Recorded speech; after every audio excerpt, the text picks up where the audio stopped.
Dear participants, welcome to our session Talk with Leaders, dedicated to the topic how fintechs are helping farmers to thrive.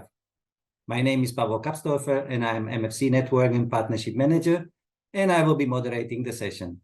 In case of any technical issues, please direct your messages in chat to our technical coordinator, my colleague Olga, who is in the backstage, ready to assist you. Our session will last approximately 20 minutes. And in case you would have any comments or questions to our speaker, please post them in chat. Towards the end of the session, we hope to have some space to answer them. Let me introduce the topic of the session. Fintech companies are playing a growing role in helping farmers to access resources, and they need to succeed by providing innovative financial solutions. In this session, we will hear from TARFIN, a fintech that is helping farmers in Turkey and Romania to access all of their agriculture inputs on credit in an instant and easily way through its mobile app, the data-driven decision engines, and the widespread qualified retailer network. Using machine learning agriculture risk scoring models, TARFIN ensures that farmers have access to all agriculture inputs, such as fertilizers, seeds, and feed, with competitive prices, and have the chance to pay at the time of the harvest. We have today with us Mehmet Mehmetcan, the CEO and founder of TARFIN, the region's first tech-based financial platform for the agriculture sector. Dear Mehmet, welcome to our session. And let me ask you right away the first question. Could you please tell us about the origination of the idea and describe your business model? Thanks, Pablo, for having me in the webinar. Just very quickly about myself, I used to trade fertilizers. So I used to buy and sell fertilizers, and I've done that since 2006. For about 10, 11 years after having sold fertilizers, it dawns on you fairly rapidly that you're not just selling fertilizers, but you're also selling financing along with it.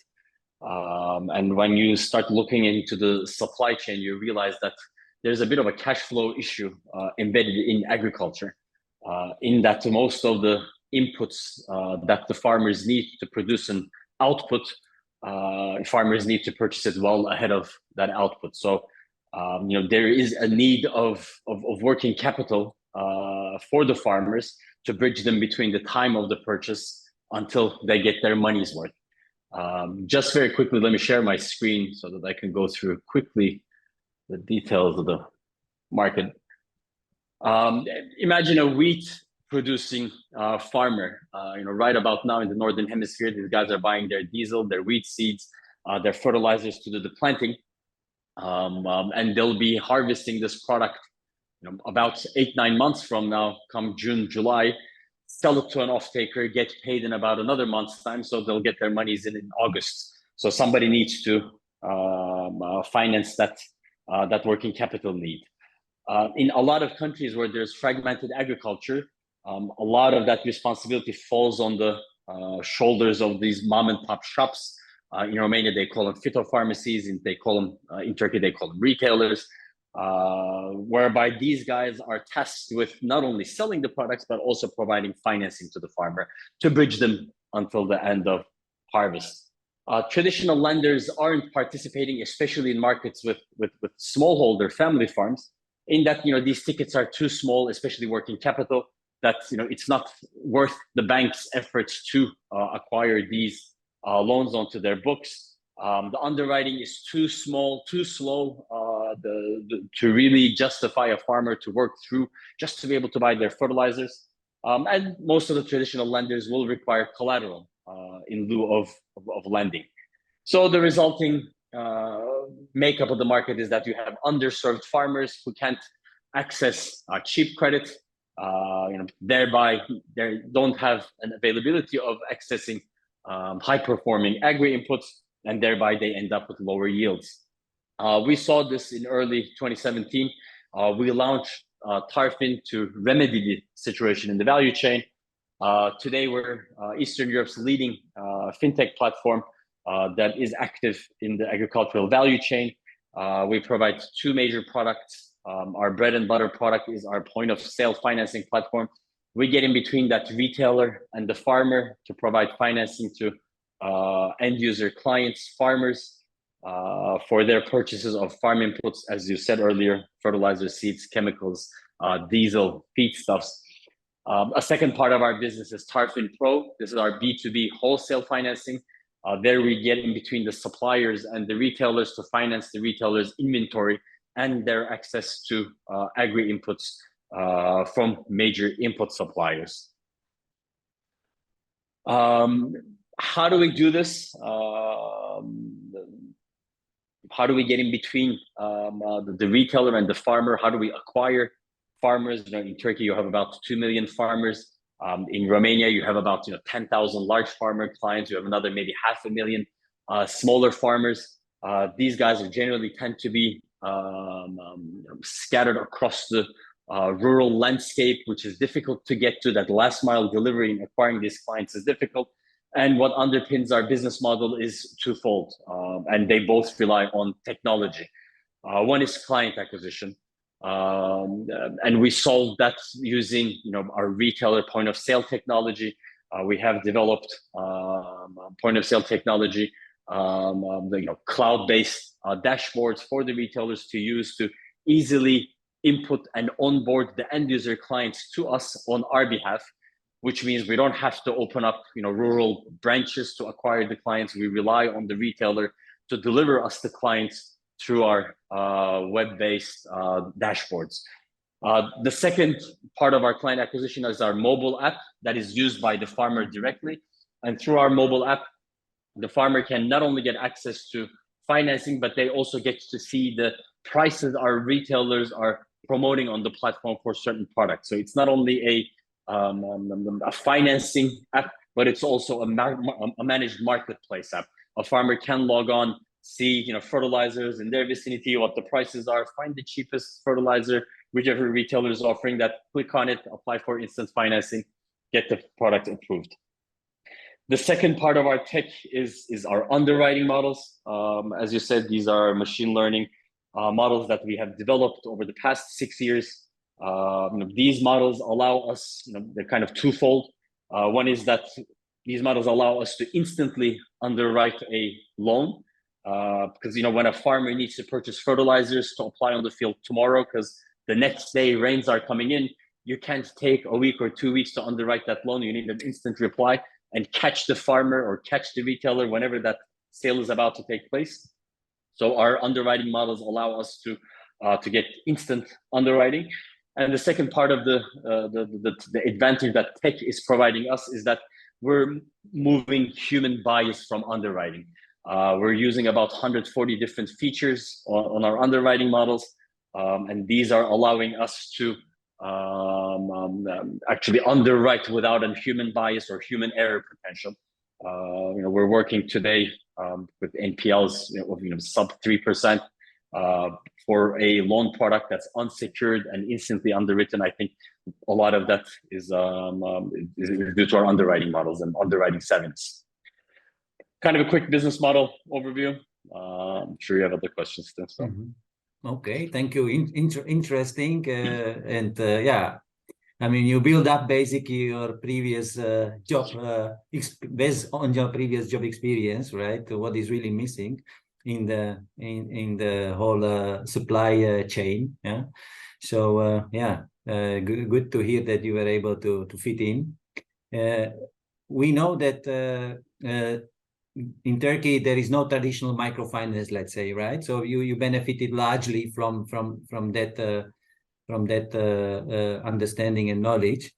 And is there any competition from the suppliers' point of view or retailers' point of view to do something similar what you do? Look, I mean, we have a lot of competitors in the market, even if they're not called microfinance providers, neither in Turkey nor in Romania. They may be called something else. It is the suppliers themselves. Some of the suppliers also lend with their own capital. It's called supplier credits. That's maybe in some markets are first and foremost competition. In Turkey, yes, there are no microfinance institutions, but your very large banks here are very willing to go down to the smallest client. There's a lot of competition here as well. In Romania, you have also microfinance institutions, but I'd say, you know, MFI's share of this working capital financing within the whole breadth of working capital financing need by farmers is still very tiny. A larger portion still is heavily dependent on supplier credit or large bank accessing multi-year working capital loans to clients, and then onward lending, or so those farmers onward lending that capital to smaller clients. So it's a mix of multitude sources of funding. Okay, You know, so maybe let me just yeah, maybe just, you know, to build up on that, what benefits and opportunities do you create for your clients? Yeah, how basically you attract them compared to suppliers credit or retailers credit, etc. So, I mean, to the clients, we're very simple. You know, we tell them, hey, look, you know, we tend to be cheaper than the suppliers. The main reason is that because of our funding sources. We're a larger company. We have a more structured equity structure. We're able to access capital markets. We have a lot more liquidity available to us. And it's a very fragmented market, the distributor market, both in Turkey and in Romania. In Romania, there's a bit more consolidation. In Turkey, it's a lot more fragmented. Given this fragmentation, whenever you walk into a geography where there are multiple distributors or multiple retailers acting, trying to provide supply credit or trying to sell products in the first place, you always have some that have lower equity structures that aren't able to finance as many clients from their equity as some of the larger ones in the market. And those retailers tend to be the ones that grab onto us first because they use us and they use our alternative financing to provide to endless number of clients now their products. So what we allow these retailers to do actually is to free up their own capital from receivables and actually invest in their sales tools, in their hire a few more cars, a few more sales agents, and sell to more clients, because now forget about the need to finance these end user clients. You can use my end user financing tool. And the only reason why we're able to do this is because our financing is embedded onto that sale. It's very instant. We allow the retailer just to quote a price for a product that the farmers pay at the end of harvest, rather than quote a product price, have the farmer go visit a bank branch or an MFI branch or this branch, that branch to apply for a loan, wait for a couple of days, weeks to get an answer, take that capital, go back to the retailer, get some pro forma invoices. And so we remove a lot of that from the equation. We allow the retailer to make a hot sale on the spot with an embedded financing solution that is generally cheaper than other suppliers in the market, that allows them to be competitive and to promote our solution. So how long does it take for the client, to go through the application process to receive your decision and funding? We're in our first. So we've closed our first season in Romania. We're into our second season currently. Getting these models up to 100% automation takes a bit of time, but in Turkey today, we're on our 7th season. 100% of all inbound applications are processed automatically. The underwriting takes about 8 seconds. So the farmer knows within a half a minute whether they're approved or not. And it takes another 2.5 minutes to fill out the rest of the form. And that's mostly inputting address and a few more details about the transaction. For a repeat client, that process is even half, so it takes about 2 minutes or so. If the farmer has already applied on their mobile phone and are pre-approved, walking to the retail shop with a pre-approval, a QR code or their pre-approval code, it's a lot faster than that. But in Turkey, it takes about 4 minutes to finalize and walk away the retail shop with your products. In Romania, it takes a couple of hours to finalize the underwriting process. But so most of these are still either instant or very close to instant. Wow, it sounds like great news for the farmer. Yeah, that in a couple of minutes or in a couple of hours, as you mentioned, in Romania, you are clear whether you are eligible or not. Yeah, exactly. How do you manage to attract sufficient funding to support your clients? We started out in Turkey, and Turkey hasn't been a very we've had our macroeconomic ups and downs, which forced us to be very creative from the onset. Fast forward 6-7 months, we financed over $250 million worth of agri inputs to end user clients, and we have financed these from a variety of sources. We're very heavily involved in the capital markets. We have issued about 25 asset-backed securitizations in the Turkish local capital markets. Our business model is very fit for securitization. We have very small, granular, thousands of farmer receivables, within a very structured SPV that's ring fenced, a true sale of these receivables to the SPV. It fits that whole securitization structure very well. And investors have a significant appetite. We have built a fairly strong rapport in the local capital markets, so we continue to issue these securitizations. Aside from the securitizations, we have a local bond program that's unsecured. We work with over 22 local banks and FIs, including also in Romania. Those we use as kind of warehousing facilities to lead us into the securitizations. Symbiotics have also been a strong supporter of us since very early on. So we are also accessing private debt out of Europe. So it's a mix of just about everything. Our own equity, per se. Oh, sounds really very interesting and appealing. That you are really comfort in a good comfort. Yeah, I mean, in terms of your financial inflows. That comfort hasn't come easy though. I understand. And it's always an uphill battle to build more diversity into the mix. Yes, indeed. So you started in Turkey and expanded to Romania, which is quite a competitive market for microfinance products and services. What are your experiences so far, and where do you see your company in a couple of years? Romania has been a tougher market so far too. Supplier credit, the spreads are a bit thinner. We do get some competition from existing microfinance institutions. But the upside of Romania is that there's a lot more access to more competitive capital in terms of our own balance sheet funding than say in Turkey, and which helps also the unit economics of what we're trying to build in Romania. But I think the overall our focus and our competitive edge in knowing agriculture very well, and our use of technology, because our use of technology also comes with it, lower operating costs on a unit economic basis.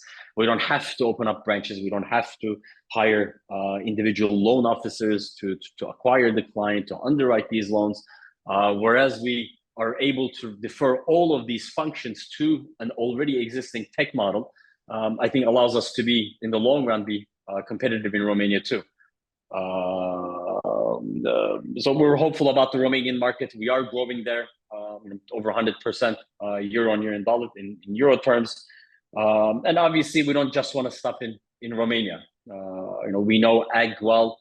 The region's agriculture, especially in markets where you have fragmented agriculture, I think provide a good opportunity for us, for our business to excel and to grow. Our next goal is to set up shop in Poland to support Polish smallholder farmers or family farms with better access to wholesale financing at cheap rates, at instant terms, at credit terms that are also workable from their end, and also support the retail network, the distribution network, in helping them grow their businesses by removing that whole financing portion of their business out of their balance sheet and allowing them to focus fully on getting the right products to the right clients, providing aftermarket services, ensuring that their customer retention is top-notch with the best in industry standard services, whereas we provide them with competitive financing solutions. So that's our growth strategy. Support retailers in accessing ever more client base, get these clients cheap and competitive rates, and support our capital markets investors with the high performing portfolio of loans.